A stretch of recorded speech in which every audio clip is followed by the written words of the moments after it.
Vidéo sur la combustion du fer dans le dioxygène et la suite de celle sur la combustion de la laine d'acier dans l'air et le dioxygène. Alors, vous venez de voir la combustion de la paille de fer dans du dioxygène. Alors, on peut faire un morceau plus épais avec un fil de fer comme ceci. Et on va entourer la paille de fer qui, elle, comme elle brûle assez vite, va amener l'énergie d'activation car il faut chauffer plus le fil de fer. Donc en fait, on fait des petits tours comme ça. Il ne faut pas bloquer l'air, hein, vous avez compris pourquoi. Enfin là, ça va être pas bloquer le dioxygène. Donc il ne faut pas trop serrer, mais il faut que ce soit un petit peu accroché comme ceci. Et c'est ça qu'on va mettre dans le pot de dioxygène comme ceci. Toujours du sable au fond, hein, puisqu'il va tomber des morceaux très chauds au fond du pot. Ici, on règle toujours avant de mettre le dioxygène. La longueur, enfin tout, voilà. Vous voyez qu'il faudra passer doucement à ce niveau-là. Il arrive que le pot fêle, hein, donc évidemment des lunettes de sécurité. Si c'était à faire par des élèves, on faisait à une époque, eh bien il faudrait quand même un petit peu moins de paille de fer. Hein. Là, je voudrais vous montrer quelque chose de joli, donc j'en ai mis beaucoup. Tac. Et là, on est réglé. Et quand on rentre, il faut éviter de toucher les bords. Donc il ne reste plus qu'à mettre le dioxygène dans le pot. J'ai mon pot que je vais remplir de dioxygène. Là, je prends d'abord mon couvercle non troué. Et là, on a vu tout à l'heure que c'était adapté pour rentrer dans le pot ici.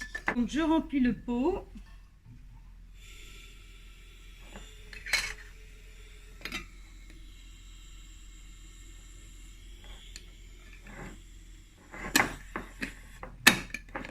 L'énergie d'activation, j'enflamme la paille de fer qui, elle, va brûler. Elle brûle déjà dans l'air, vous l'avez vu. Elle va brûler encore plus fortement dans le dioxygène et surtout, elle va démarrer la réaction au niveau du fil et va amener l'énergie suffisante. Donc, on est réglé pour ouvrir ça facilement. Ça, on l'a réglé. Voilà, il faut y aller doucement quand ça va rentrer. C'est parti. Donc là, ça brûle dans l'air. On y va dans le pot d'oxygène tout doucement, vous voyez, c'est vif. Voilà, hop, on y va doucement.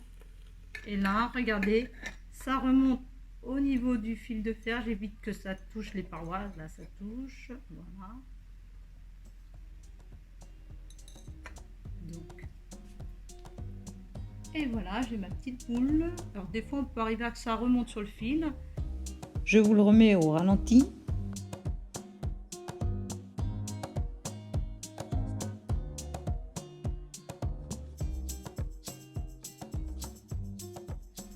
Donc là, ce qui va nous intéresser, c'est ce qu'il y a à l'intérieur. Donc vous voyez la paille de fer qui a boulé, le fil de fer ici qui a formé une boule.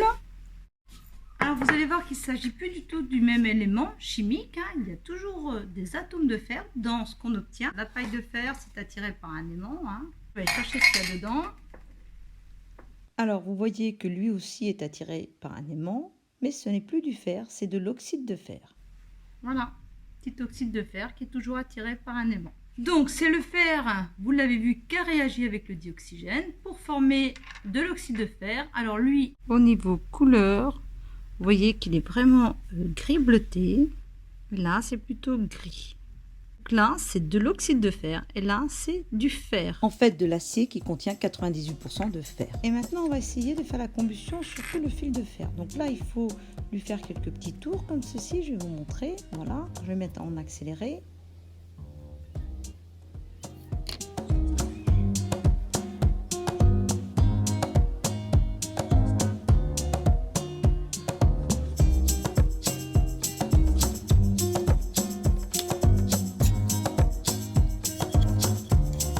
Et voici notre fil de fer avec au bout la petite laine de fer qui va servir d'amorce. Le pot est rempli de dioxygène de formule chimique O2. Et vous voyez que la combustion continue sur le fil de fer. Et à un moment donné, évidemment, ça va s'arrêter.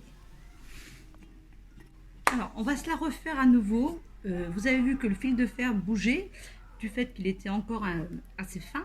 Là, je prends du fil de fer beaucoup plus important. J'ai refait mon petit système. Là, vous voyez, c'est plus rigide et on va retenter. J'ai mis du dioxygène dans le pot. C'est parti. On rentre tout doucement. Et là, un petit fond noir. Regardez, ça remonte le long du fil de fer. Alors, Évidemment, une fois que ça a consommé tout le dioxygène, ça va s'arrêter. Donc, vous voyez, j'arrive à faire bouler un fil de fer beaucoup plus gros que tout à l'heure.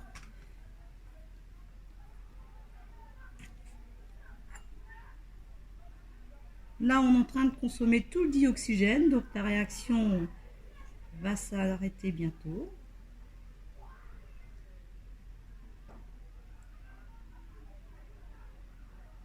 Voilà. Alors ensuite, pour montrer qu'on a consommé le dioxygène, on va faire le test à la bûchette incandescente.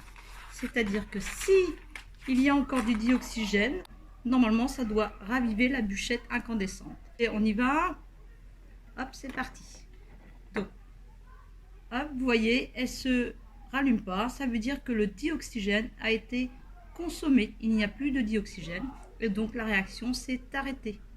Alors, ceci prouve vraiment qu'il y a une transformation chimique, puisque de nouveaux corps sont apparus, l'oxyde de fer, et on met en évidence aussi que le dioxygène qui était contenu dans le pot a disparu, tout comme le fil de fer qui s'est transformé. Les deux se sont associés pour former une autre substance, qui est l'oxyde de fer, qui contient aussi des atomes de fer et des atomes d'oxygène, mais pris un dans le dioxygène, les atomes d'oxygène, et l'autre, les atomes de fer, sont pris dans le fil de fer, pour former un corps nouveau.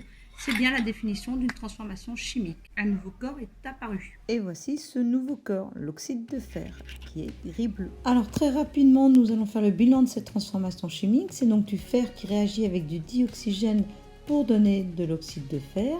Ici, le symbole plus veut dire réagit avec. Nous allons maintenant écrire l'équation de la réaction. Pour cela, nous allons mettre les formules chimiques. Donc le fer, atome de fer Fe. Le dioxygène, molécule de dioxygène O2 et l'oxyde de fer dont la formule chimique est ici. Alors, elle n'est pas encore finie d'écrire, elle n'est pas équilibrée, ainsi il va falloir tenir compte de la conservation des atomes. Alors, nous allons tracer un trait ici. Il faut qu'il y ait le même nombre d'atomes de chaque sorte avant et après. Nous allons compter les atomes. Là, on a un atome de fer. Ici, 2 atomes d'oxygène. Voici la molécule de dioxygène. En sortir, nous avons 3 atomes de fer pour 4 atomes d'oxygène. Donc, on voit qu'il n'y a pas conservation des atomes. Les 3 atomes de fer qui sont ici, il faut les faire apparaître ici. Pour ça, je mets un coefficient 3 ici, ce qui fait 3 atomes de fer. Pour avoir nos 4 atomes d'oxygène, il va falloir une deuxième molécule de dioxygène. Voilà. Et nous avons nos 4 atomes d'oxygène. Et là, l'équation de la réaction est équilibrée. J'ai 3 atomes de fer, 3 ici, 4 oxygènes, 4 oxygènes. Et donc, ça veut dire que 3 atomes de fer réagissent à chaque fois avec 2 molécules de dioxygène pour former à chaque fois de l'oxyde de fer Fe3O4. Maintenant, j'explique le dépôt blanc qui est apparu dans la dernière expérience. On voit ici qu'il y a un petit peu de petites particules blanchâtres et vous avez vu, le pot est un peu blanc.